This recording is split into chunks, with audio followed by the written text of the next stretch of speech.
Good morning students. Chemistry की class में आप सभी का स्वागत है। हमारी बुक चल रही है inorganic chemistry BSc part third year की, और इसके अंदर हमारी थर्ड यूनिट चल रही है इलेक्ट्रॉन स्पेक्ट्रा इन transition metal complex. Electron spectra इन ट्रांजिशन मेटल कॉम्प्लेक्स के अंदर आज हमारा टॉपिक चलेगा संकुल यौगिकों के, या फिर हम इसके अंदर हमारा टॉपिक चलेगा आज संक्रमण धातुओं के संकुलों में रंग, अर्थात संक्रमण धातुओं के संकुलों के अंदर रंग किस प्रकार से प्रदर्शित किया जाता है, या फिर जो भी कॉम्प्लेक्स कंपाउंड होते हैं, ट्रांजिशन मेटल कॉम्प्लेक्स कंपाउंड होते हैं, वो कलर किस प्रकार से शो करती है, इसके बारे में आज हम देखेंगे। ठीक है, तो हमारा टॉपिक चलेगा संक्रमण धातु संकुलों में रंग।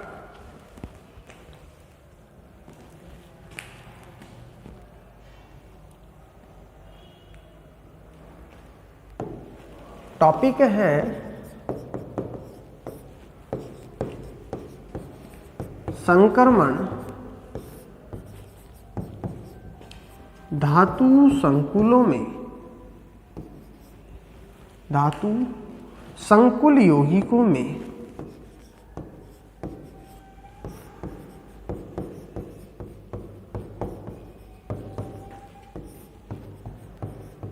रंग, colours in transition metal complex compound।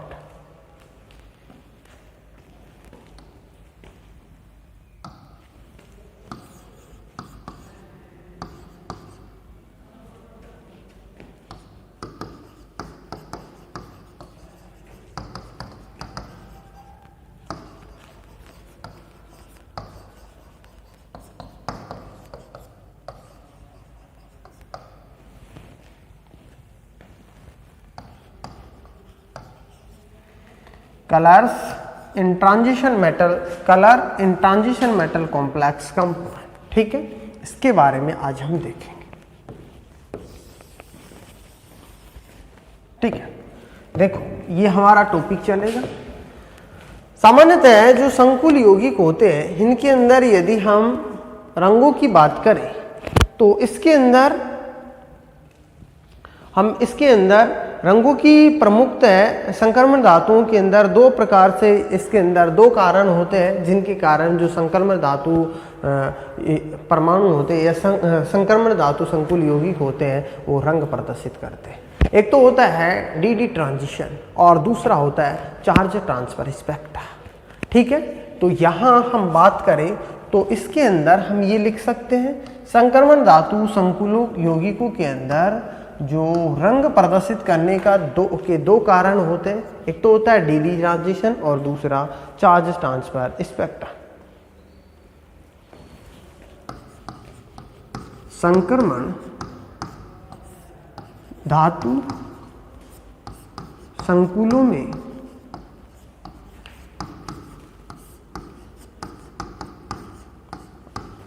रंग के या रंग प्रदर्शित करने के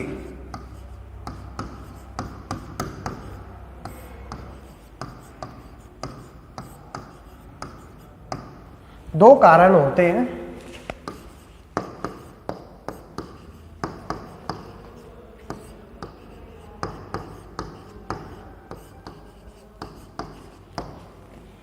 नंबर एक,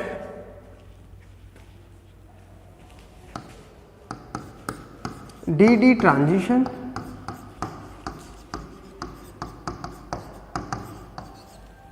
और नंबर दो charge transfer spectra. D transition और चार्ज ट्रांसफर स्पेक्ट्रा, CTS। देखो इसके अंदर नंबर एक की बात करेंगे हम, डी ट्रांजिशन।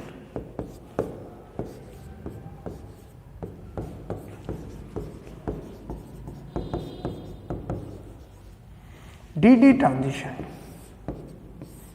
ठीक है, सबसे पहले हम इसकी बात करेंगे डी ट्रांजिशन की, उसके बाद में बात करेंगे हम चार्ज ट्रांसफर स्पेक्ट्रा की। ठीक है, देखो कोई भी संकुल यौगिक होता है, संकुल यौगिक के अंदर केंद्रीय धातु परमाणु होते हैं, ठीक है, डी ब्लॉक के एलिमेंट्स होते हैं। इनके जो इलेक्ट्रॉन्स होते हैं वो आउटर सेल के अंदर अर्थात डी ऑर्बिटल, डी कक्षकों के अंदर पाए जाते हैं। जब इन कक्षकों के संपर्क में जो भी केंद्रीय धातु परमाणु होते हैं, उसके जो डी कक्षक होते हैं, उसके संपर्क में जब लिगेंड आते हैं तो उसके दौरान वो डी कक्षक जब डी कक्षक 5 जो डी कक्षक पाए जाते हैं, D X Y, D Y Z, D Z X, D X square, Y square, D Z square, इनकी जो सबसे पहले जब लिगेंड इनके संपर्क में नहीं आता है तो इनकी ऊर्जा होती है वो समान रहती है, इसलिए इन कक्षकों को हम समभ्रंश कक्षक कहते हैं। लेकिन जैसे ही इनके संपर्क में कोई लिगेंड आता है तो उसके दौरान ये 2 भागों के अंदर विपाटित हो जाते हैं। एक भाग होता है वो T2G होता है, तो दूसरा भाग होता है वो EG होता है। अर्थात जब 2 समुच्चयों के अंदर ये विपाटित होते हैं तो उसके दौरान एक निम्नतम ऊर्जा का समुच्चय पाया जाता है तो दूसरा उच्चतम ऊर्जा का समुच्चय या स्तर पाया जाता है। इनके अंदर जो 5 कक्षक होते हैं उनमें से 2 कक्षक होते हैं। यदि हम अष्टफलकीय संकुल यौगिकों की बात करें तो इनके अंदर 2 कक्षक होते हैं, D X square, Y square और डी जेड स्क्वायर कक्षक। वो लिगेंड के विचलन की दिशा की ओर होते हैं, इसलिए उनके अंदर जो प्रतिकर्षण होता है वो अधिक होता है। अर्थात डी कक्षक होते हैं, केंद्रीय धातु परमाणु के डी कक्षकों के अंदर उपस्थित इलेक्ट्रॉन और लिगेंड के इलेक्ट्रॉन्स के मध्य क्या होता है, प्रतिकर्षण होता है, जिसके दौरान इनके अंदर प्रतिकर्षण के दौरान ये 2 समुच्चयों के अंदर विपाटित होते हैं। तो इसमें से जो D X Y, D X square, Y square और डी जेड स्क्वायर कक्षक होते हैं वो लिगेंड के विचलन की दिशा की ओर होते हैं, इसलिए उनके अंदर प्रतिकर्षण ज्यादा होता है और प्रतिकर्षण ज्यादा होने के कारण जो 2 कक्षक होते हैं वो EG स्तर के अंदर पाए जाते हैं। जबकि 3 कक्षक D X Y, D Y Z और डी जेड एक्स जो कक्षक होते हैं, 3 कक्षक, इनके अंदर स्प्लिटिंग कम होती है, अर्थात इनके अंदर प्रतिकर्षण कम होता है, इसलिए इनकी ऊर्जा होती है वो कम पाई जाती है। यदि हम चतुष्फलकीय संकुल यौगिकों की बात करते हैं तो चतुष्फलकीय संकुल यौगिकों के अंदर जो अष्टफलकीय संकुल यौगिक होते हैं उनके विपरीत इनके अंदर स्प्लिटिंग पाई जाती है। अर्थात हम ये कह सकते हैं इसके अंदर कि निम्नतम ऊर्जा का वो जो स्तर होता है वो तो E होता है, यहाँ पर G को रिमूव कर दिया जाता है, और जो उच्चतम ऊर्जा का जो कक्षक होता है या फिर स्तर होते हैं उसे हम T2 कहते हैं, जिसके अंदर T2 के अंदर 3 कक्षक होते हैं, D X Y, D Y Z, D X Z, और E के अंदर 2 कक्षक होते हैं, D X square, Y square और डी जेड स्क्वायर। ठीक है, इनकी एनर्जी को हम यहाँ ये कहें कि चतुष्फलकीय जो संकुल यौगिक होते हैं उनके अंदर स्प्लिटिंग कम पाई जाती है, इसलिए चतुष्फलकीय संकुल यौगिकों के अंदर जो प्रबल लिगेंड होते हैं और दुर्बल लिगेंड होता है उनका कोई प्रभाव नहीं पड़ता है। ठीक है, तो वो हमेशा वो उच्च संक्रमण तत्व बनाते हैं। ठीक है, तो यहाँ हम थ्योरेटिकल पोर्शन के अंदर इसके अंदर हम ये लिख सकते हैं कि डी ट्रांजिशन के अंदर कि जब किसी संक्रमण धातु आयन के संपर्क में, इसके अंदर हम थ्योरेटिकल पोर्शन के अंदर ये लिख सकते हैं कि जब किसी संक्रमण धातु आयन के संपर्क में कोई लिगेंड आता है तो जब किसी संक्रमण धातु आयन के संपर्क में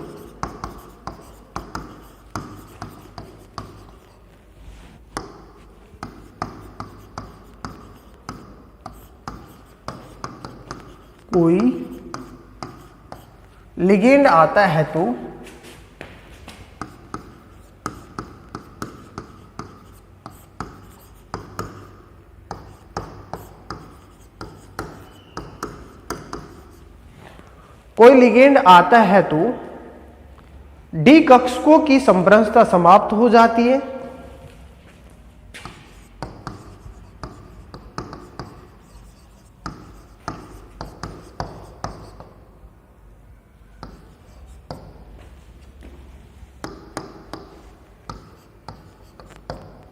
समभ्रंशता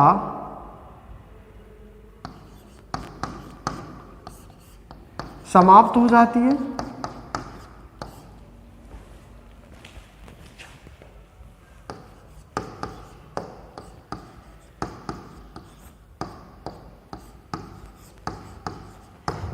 डी कक्षकों की समभ्रंशता समाप्त हो जाती है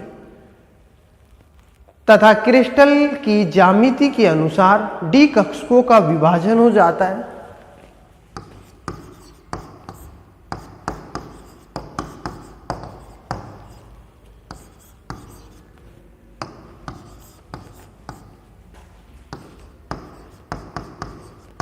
ज्यामिति के अनुसार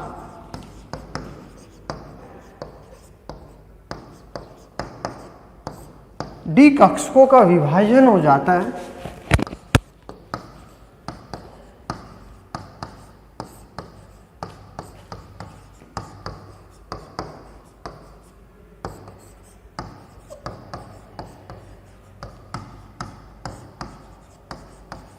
ज्यामिति के अनुसार डी कक्षकों का विभाजन हो जाता है, ठीक है, जिसके कारण डी कक्षकों की ऊर्जा में अंतर आ जाता है। यहां पर ये कह दे सकते हैं हम, जिसके कारण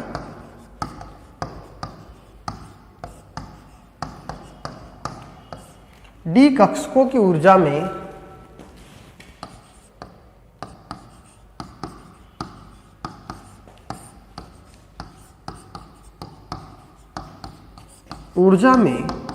अंतर आ जाता है।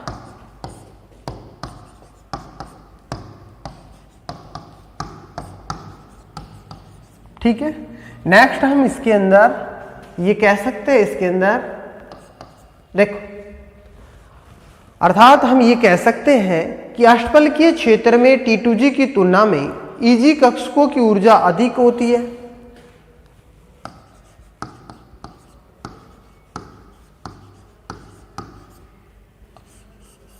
अष्टफलकीय जो संकुल यौगिक होते हैं या फिर अष्टफलकीय क्षेत्र होता है, उसमें T2G की तुलना में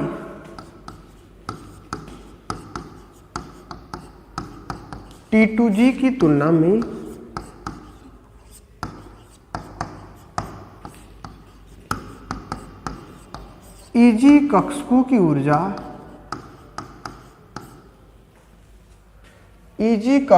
ऊर्जा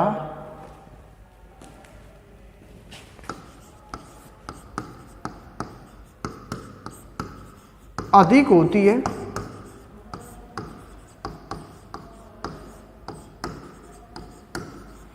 EG कक्षकों की ऊर्जा अधिक होती है, जबकि चतुष्फलकीय क्षेत्र में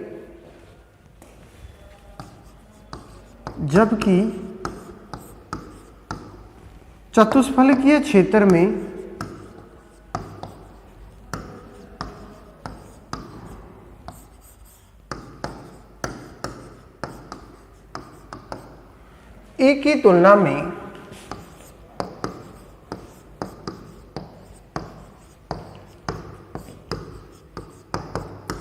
T2 कक्षकों की ऊर्जा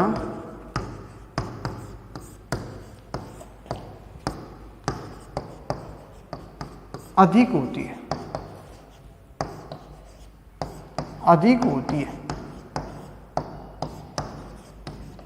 ठीक है, नेक्स्ट हम इसके अंदर ये कह सकते हैं, नेक्स्ट अर्थात अष्टफलकीय संकुलों में निम्न ऊर्जा वाले T2G कक्षकों की इलेक्ट्रॉन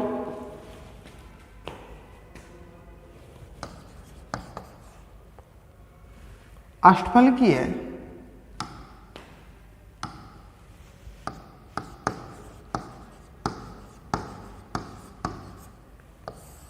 अर्थात इसके अंदर में ये कह सकते हैं, अष्टफलकीय संकुल में निम्न ऊर्जा वाले T2G कक्षकों के इलेक्ट्रॉन ऊर्जा का अवशोषण कर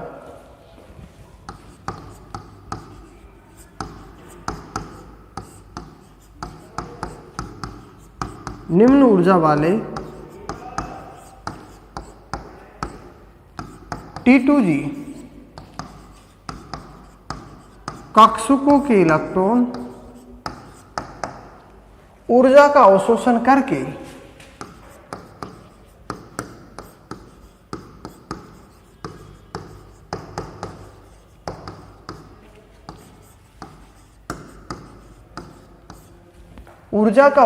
करके EG कक्षकों के अंदर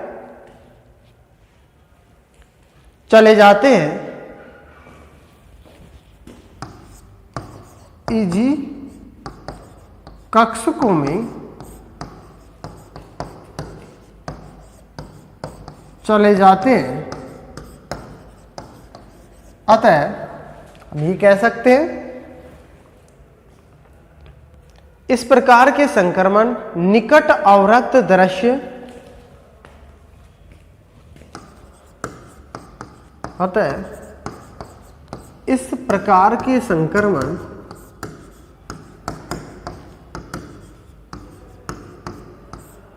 निकट अवरक्त दृश्य निकट अवरक्त दृश्य तथा पैराबैंगनी निकट अवरक्त दृश्य तथा पैराबैंगनी क्षेत्र में होते हैं।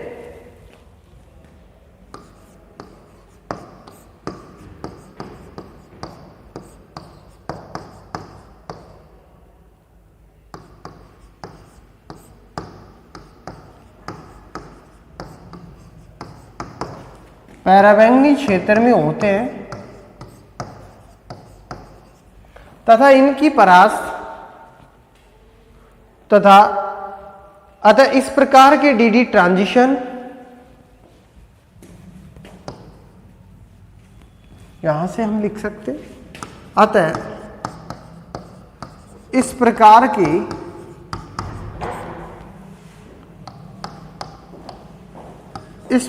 के डीडी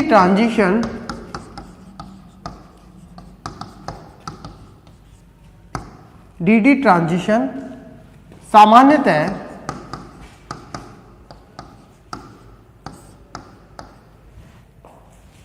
सामान्यतः 10,000 से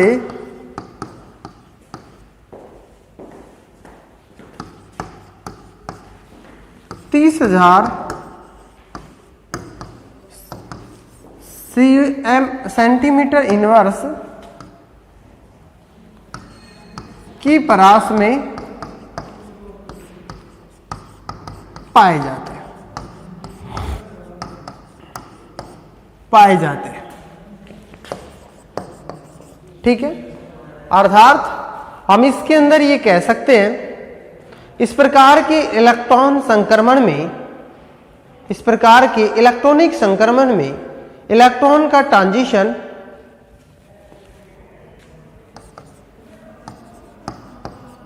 इस प्रकार के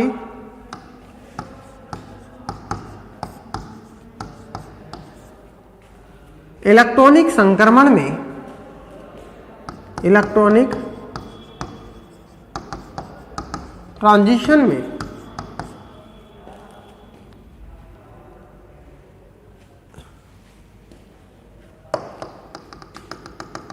इलेक्ट्रॉनिक संक्रमण में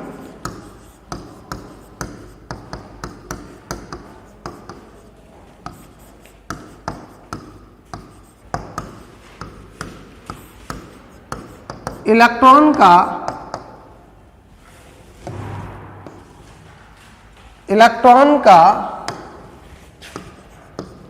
संक्रमण इस प्रकार के इलेक्ट्रॉनिक संक्रमण में इलेक्ट्रॉन का संक्रमण निम्न ऊर्जा वाले डी कक्षक से उच्च ऊर्जा वाले डी कक्षक में होता है। निम्न ऊर्जा वाले डी कक्षक से उच्च ऊर्जा वाले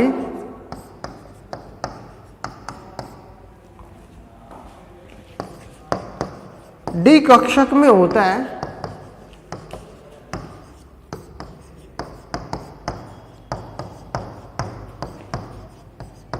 इसलिए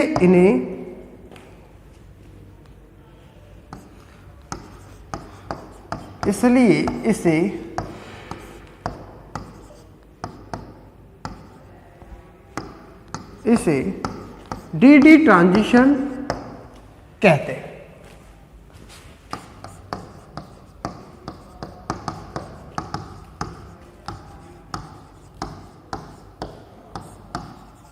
कौन से ट्रांजिशन कहते हैं? डीडी ट्रांजिशन कहते हैं। ठीक है, नेक्स्ट हम ये कह सकते हैं CFT की तुलना में DD ट्रांजिशन की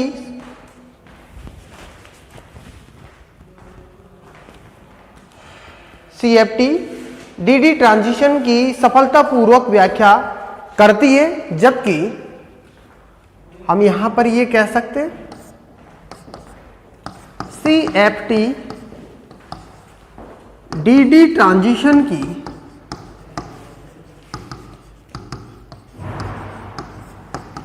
सफलतापूर्वक व्याख्या करती है,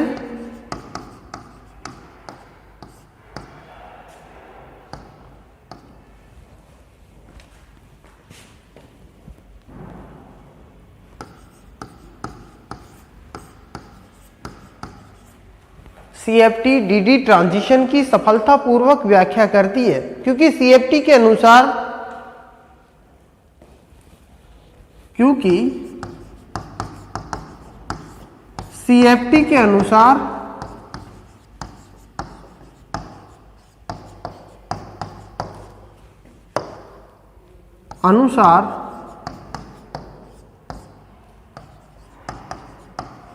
धातु आयन के CFT के अनुसार धातु आयन कक्षकों का लिगेंड के कक्षकों में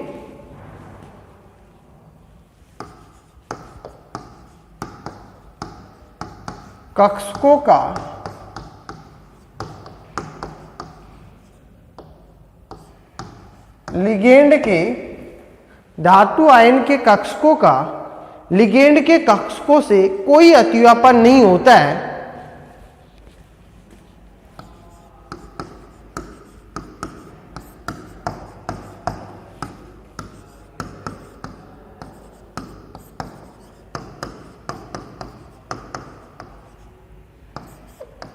अतिव्यापन नहीं होता है,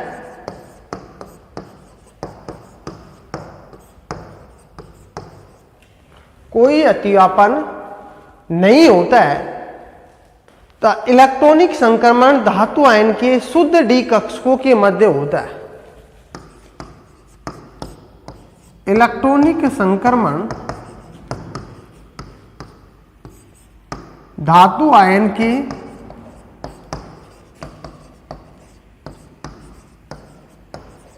शुद्ध डी कक्षकों के मध्य होता है।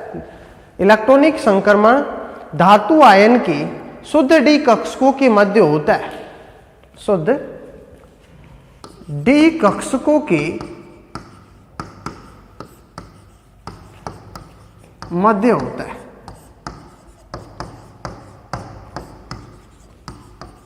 देखो, इसके अंदर हमने ये थ्योरेटिकल पोर्शन देखा है, ठीक है। डीडी ट्रांजिशन के अंदर किस प्रकार से जो इनके अंदर इलेक्ट्रॉन का ट्रांजिशन पाया जाता है, ठीक है। और जो अष्टफलकीय शंकुल यौगिक होते हैं उनमें निम्नतम ऊर्जा स्तर होता है T2G, उच्चतम Eg होता है। इनकी ऊर्जा Eg की ऊर्जा अधिक होती है, T2G की कम होती है, जबकि चतुष्फलकीय के अंदर E की ऊर्जा T2G की T2 कक्षकों की तुलना में क्या होती है, कम पाई जाती है, ठीक है। T2 की अधिक होती है। अष्टफलकीय संकुलों में निम्न ऊर्जा वाले T2G कक्षकों के इलेक्ट्रॉन ऊर्जा का अवशोषण करके किस में चले जाते हैं, Eg कक्षकों में चले जाते हैं। इस प्रकार से संक्रमण निकट अवरक्त दृश्य और पैराबैंगनी क्षेत्र के अंदर अर्थात नियर इंफ्रारेड और near visible and IR visible and इसके अंदर पैराबैंगनी अल्ट्रावायलेट रीजन में होते हैं। इस प्रकार के ट्रांजिशन सामान्यतः 10,000 से 30,000 पर सेंटीमीटर की परास में पाए जाते हैं, ठीक है। और इसके अंदर इलेक्ट्रॉनिक संक्रमण में इलेक्ट्रॉन का संक्रमण निम्न ऊर्जा वाले डी कक्षक से उच्च ऊर्जा वाले डी कक्षकों के मध्य होता है, इसलिए इन्हें क्या कहते हैं, डीडी ट्रांजिशन कहते हैं। CFT डीडी ट्रांजिशन की सफलतापूर्वक व्याख्या करती है, क्योंकि CFT के अनुसार धातु आयन के कक्षकों का लिगेंड के कक्षकों से कोई अतिव्यापन नहीं होता है और तथा इलेक्ट्रॉनिक संक्रमण धातु आयन के शुद्ध डी कक्षकों के मध्य होता है, ठीक है। तो ये हमने डीडी ट्रांजिशन की एक थ्योरेटिकल पोर्शन की बात की है। नेक्स्ट हम इससे अगली क्लास के अंदर हम बात करेंगे डीडी ट्रांजिशन के बाद में। नेक्स्ट हम बात करते हैं चार्ज ट्रांसफर स्पेक्ट्रा, CTS क्या होता है उसकी बात करेंगे अगली क्लास के अंदर। धन्यवाद।